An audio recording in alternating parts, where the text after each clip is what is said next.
7번째 챕터. 아무도 모른다. 당신이 뭘 할 수 있고 뭘 할 수 없는지. 시작의 기술 6번째. 나는 부단한 사람이야.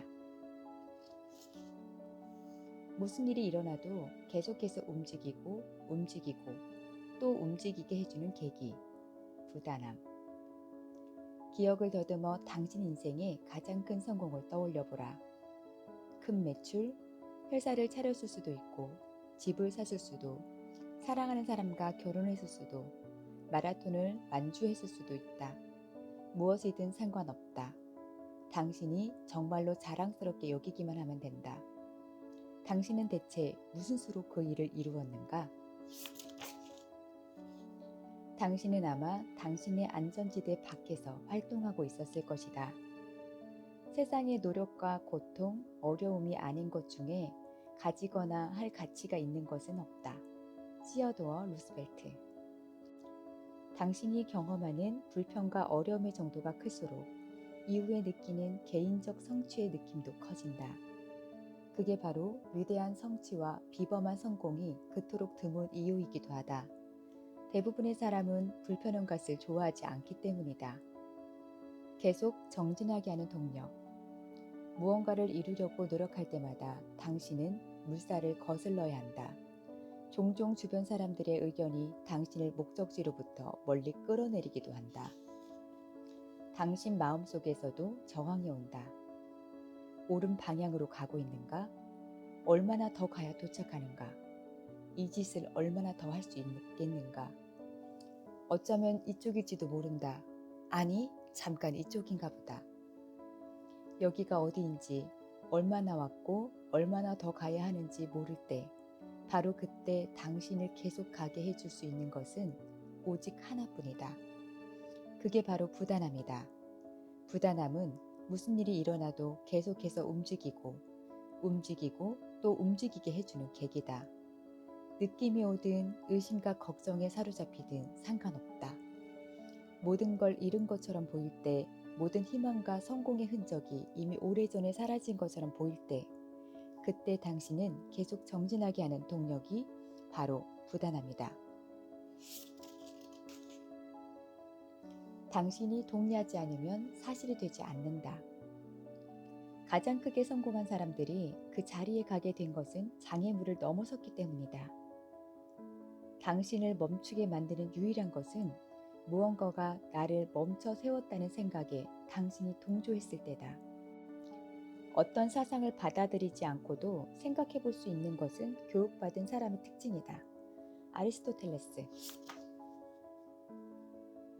때로는 그냥 원하는 것을 위해 죽도록 노력하고 내 것이라고 주장하고 돌진해야 한다. 말 그대로 그런 일이 일어나게 당신이 만들어야 한다. 불가능한 것이 가능해지는 것은 오직 당신이 그 가능성을 믿었을 때이다. 불가능하다고 생각하지만 않는다면 우리는 더 많은 것을 이룰 수 있다. 기가 막힌 사실은 이 부분이다.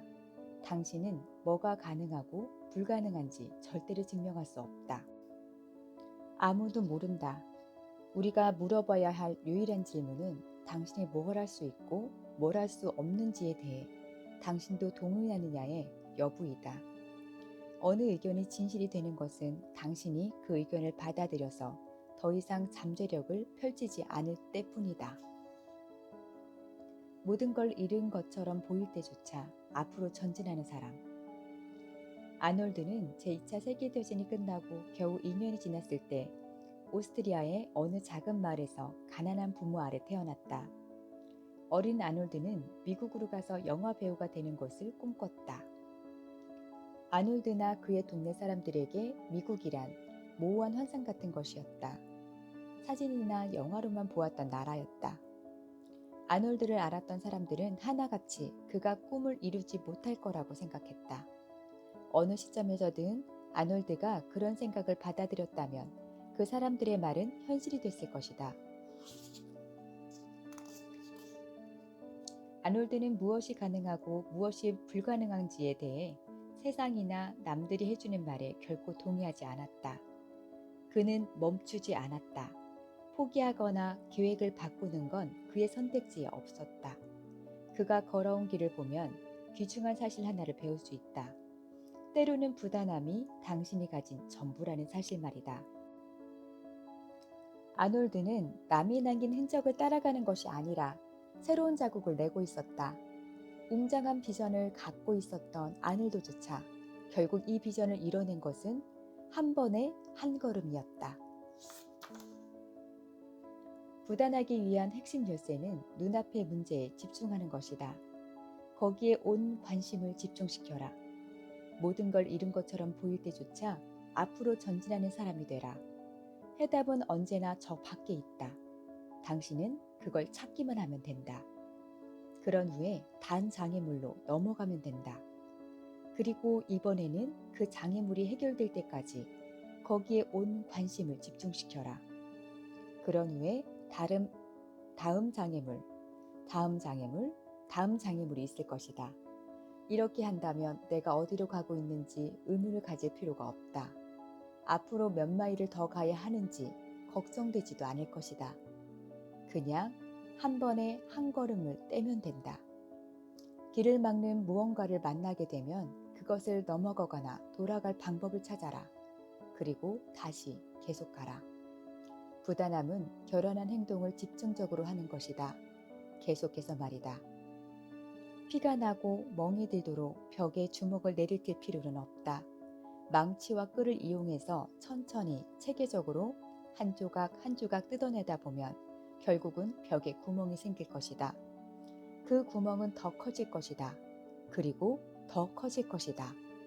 그리고 어느 틈에 당신은 이상한 나라의 앨리스처럼 거울을 통과해 완전히 새로운 세상에 발을 내딛고 있을 것이다.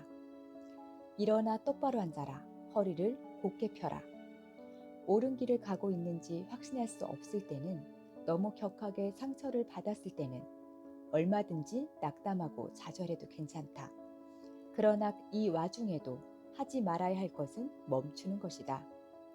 계속해야 하는 건지 여기서 이만 돌아서야 하는 건지 걱정하기보다는 부단하게 밀고 나가라. 포기는 없다. 중단은 없다. 계획 변경은 없다. 언뜻 아무 일도 벌어지지 않는 것처럼 보일 때에도 뭔가는 벌어지고 있다. 목표치를 달성하지 못할 때조차 당신은 발전하고 있다. 당신이 하고 있는 일이 효과가 없다는 뜻은 아니다. 당신은 발전하고 있다. 운동을 한 번 할 때마다, 한 걸음 내디딜 때마다, 한 번 움직일 때마다, 한 번 행동할 때마다 당신은 조금 더 좋아지고 조금 더 가까워지고 있다. 사업도, 건강도, 커리어도, 이성관계도 마찬가지다. 언뜻 아무 일도 벌어지지 않는 것처럼 보일 때에도 뭔가는 벌어지고 있다. 목표치를 달성하지 못할 때조차 당신은 발전하고 있다. 정글을 뚫고 지나가고 있을 때에는 사흘을 더 가야 마을이 나올지, 30분을 더 가야 마을이 나올지 알 수 없다. 당신이 할 수 있는 일은 걷는 것뿐이다. 그곳을 벗어나는 길은 앞으로 전진하는 것뿐이다. 일어나 똑바로 앉아라. 허리를 곧게 펴라. 내 말을 따라해라. 나는 부단한 사람이야.